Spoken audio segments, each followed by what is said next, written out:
A ver, cuando escuchamos el nombre Francisco Morazán, casi de inmediato se nos viene a la mente una imagen muy clara, la del gran estratega militar de Centroamérica, ¿verdad? El líder invicto, ese titán de los campos de batalla. Y la verdad es que esa imagen tiene una base muy sólida. Esta cita lo describe a la perfección.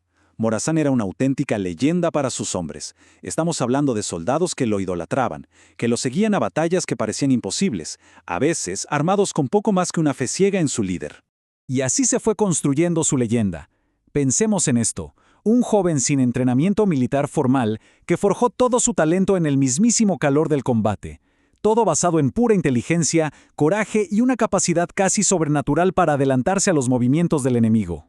Pero, a ver, ¿esa imagen del héroe de guerra nos cuenta toda la historia?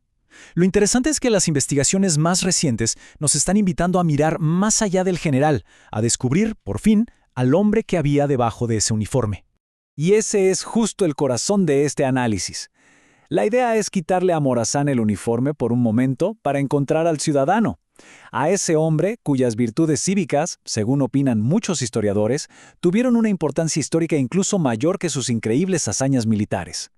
Para que nos hagamos una idea de su verdadera dimensión, miren esta comparación. Fue hecha por un general francés que, fíjense qué curioso, sirvió bajo las órdenes de ambos, de Morazán y de Napoleón. Y claro, las diferencias saltan a la vista. Mientras Napoleón venía de la mejor academia militar de su tiempo y tenía los inmensos recursos de Francia a su disposición, Morazán fue un genio autodidacta que logró hazañas increíbles con muy pocos recursos.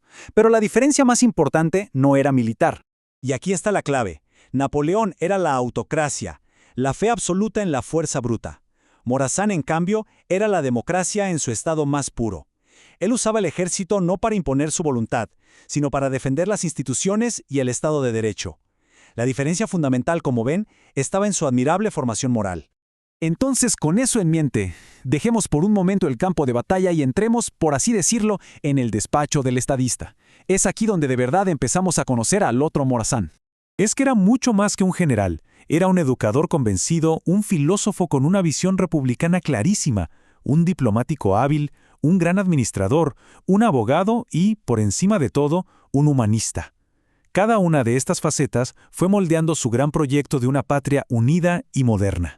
De todas sus facetas, quizás la de educador era la pieza central de su visión de nación. En su discurso inaugural lo dijo clarísimo: la base de la libertad no está en las armas, sino en la educación del pueblo, una educación para todos. Para él, ese era el verdadero motor que movía a una república. Y bueno, su convicción fue puesta a prueba de la forma más dura posible. Imaginen la situación. En medio del caos, 187 de las personas más poderosas e influyentes le ofrecen el poder absoluto para restaurar el orden. La tentación debió ser enorme, pero su respuesta fue un no rotundo. Simplemente no podía traicionar los principios republicanos y de libertad en los que creía.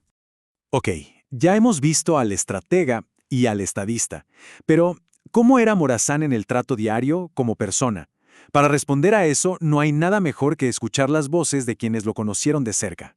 El diplomático estadounidense John L. Stephens lo entrevistó en 1840, justo en medio de un desastre político, y lo que más le impresionó fue que, en esa situación tan terrible, la primera pregunta de Morazán fue sobre su familia. En medio de la ruina, su prioridad eran sus afectos. La conclusión de Stephens fue contundente: habían exiliado al mejor hombre de la región.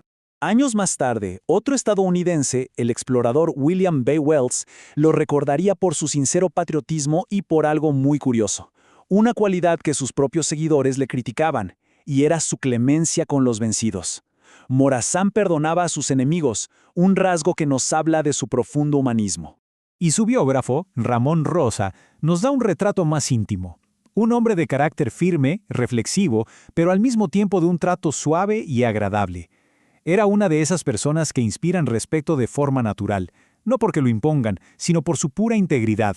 Y es en sus horas finales donde todas estas facetas que hemos visto, el soldado, el estadista, el amigo, el humanista, se unen en un último acto de sacrificio que realmente define su carácter para siempre.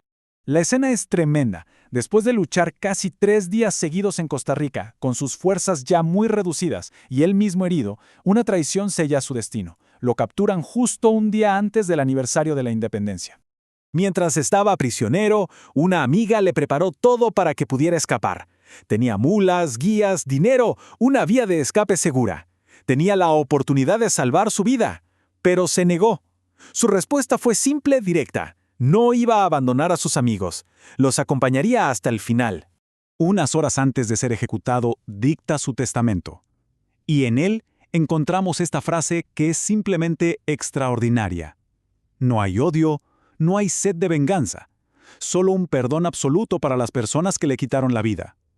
Un acto final de un humanismo increíble.